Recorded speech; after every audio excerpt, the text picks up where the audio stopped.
साल भर में एक दिन चलनी में मुंह देखने से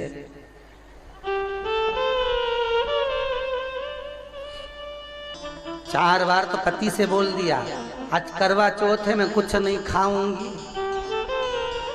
कुछ भी नहीं खाऊंगी।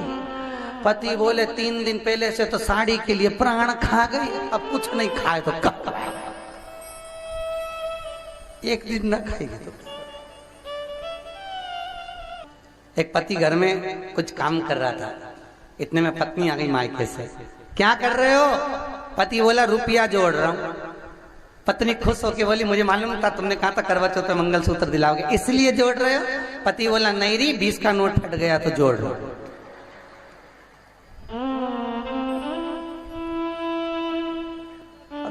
सोचे नाराज। जिसके घर में पति देव वही जगन्नाथ है। और इस भजन की सबसे सुंदर लाइन आपके लिए है, बड़े प्रेम से सुनो कि जिसके घर में सुलक्षण नारी वही घर धाम है, और जिसके घर में चंद्र घंटा कहीं की ऐसी मिल गई राम पूरे घर में नरक नजर आएगा।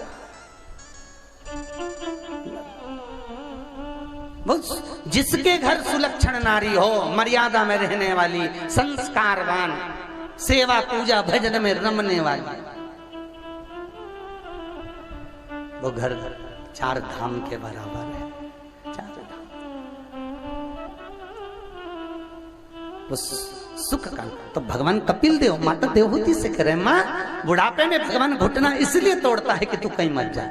बुढ़ापे में कपिल देव से माता देवहूति कह रही है नेत्रों से दिखना बंद हो जाता है बुढ़ापे में। भगवान कहते हैं माँ बुढ़ापे में नेत्रों से इसलिए दिखना बंद हो जाता है कि संसार को खूब देख लिया, अब अपने भीतर झांक के देखो कि अपन ने अपनी जिंदगी कैसे निकाली। देवहूति माता कहती है बुढ़ापे में सुनना कम हो जाता है, सुनाई ही नहीं देता। कपिल देव जी कहते हैं अच्छा है सुनाई नहीं देता, बहुत सुन लिए, अब अपने दिल की सुनो, मन की। इतने में देवहूति माता बोली बुढ़ापे में हाथ अरे बोलो तो धूजने लगते हैं। कपिल देव जी कहते हैं माँ इससे बड़ा कोई खुशी की बात नहीं होगी। भगवान बुढ़ापे में हाथ इसलिए धुजाता है कि माला पकड़ के जब बैठेगी और हाथ धुजेगा तो एक मनके की जगह 6-7 टपक जाएंगे और 6-7 का पुण्य एक साथ मिल जाएगा।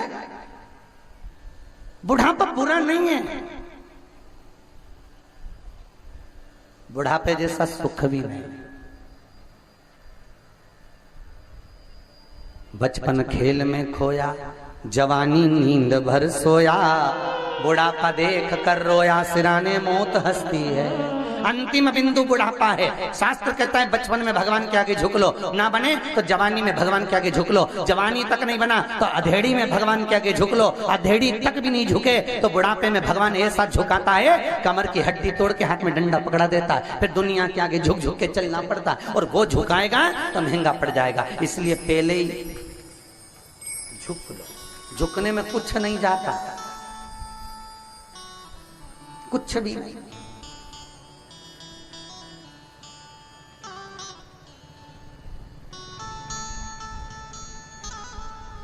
झुकना जीते की पहचान है और अकड़ना मुर्दे की शान है। जिसको ज्यादा अकड़ में कहीं का दिखे ना, बहुत अकड़ में दिखे, समझ लेना मर गया। किसी को धन का अहंकार हो, किसी को सत्ता का अहंकार हो, किसी को सुंदरता का अहंकार हो, और जो बहुत अकड़े समझ लेना तो मुर्दा, ये जिंदा है ही नहीं। अहंकार में जो अकड़ रहा है वो मुर्दे के तुल्य होता है। वो मुर्दे कैसे? झुक लो, नम्रता, प्रेम, वात्सल्य।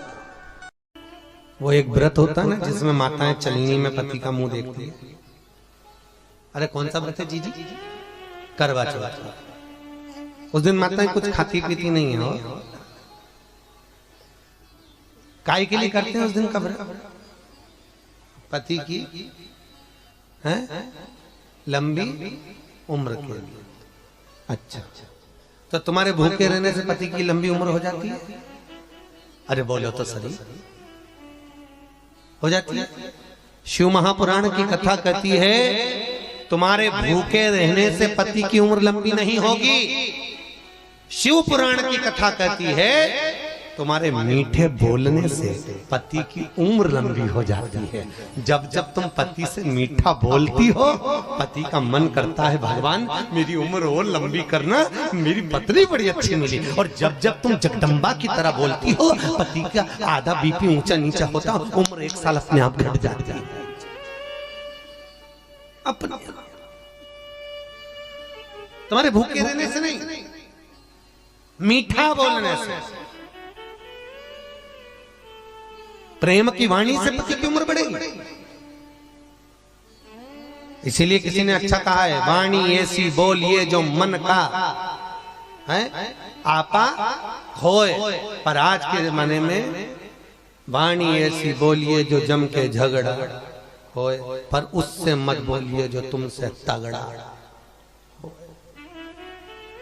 मिठास,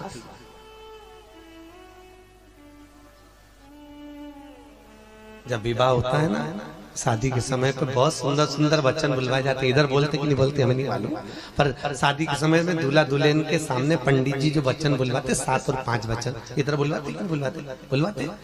बाग बगीचे अकेली नहीं जाऊंगी, ये तत्ता घूंघट रख के वही मुंडी हिला दिया। बेचारा पंडित जी के लगे कितनी जोरदार है, हर चीज में हाँ भर रही है, कितनी बढ़िया।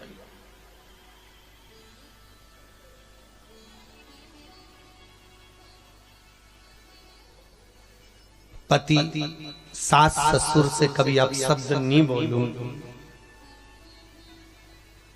अब जब जब पति से अपशब्द बोलती तब पति को वो शादी का फेरा याद आ जाता।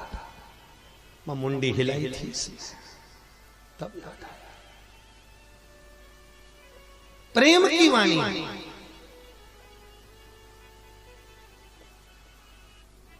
मिठास की वाणी हो, और जहां प्रेम की वाणी होती है वहां परमात्मा बहुत कुछ प्रदान कर देता है। पर घर में वही चीज तो नहीं है ना महाराज। धन बहुत है, जगह भी बहुत है, कमरे भी बहुत है, सब कुछ है।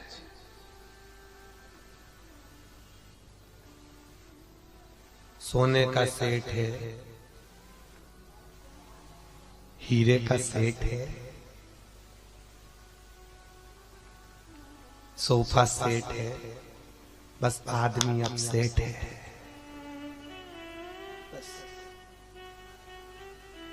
सारे सेट हैं, कमी है? अरे बोले तो कोई कमी है? नहीं। सोने का, कुंदन का, हीरे का, चांदी का, नकली फूलों का, सारे set, half set, full set, sofa set, पर आदमी अब सेट। तो क्या करे वह सेठ का, जब आदमी हब सेठ है।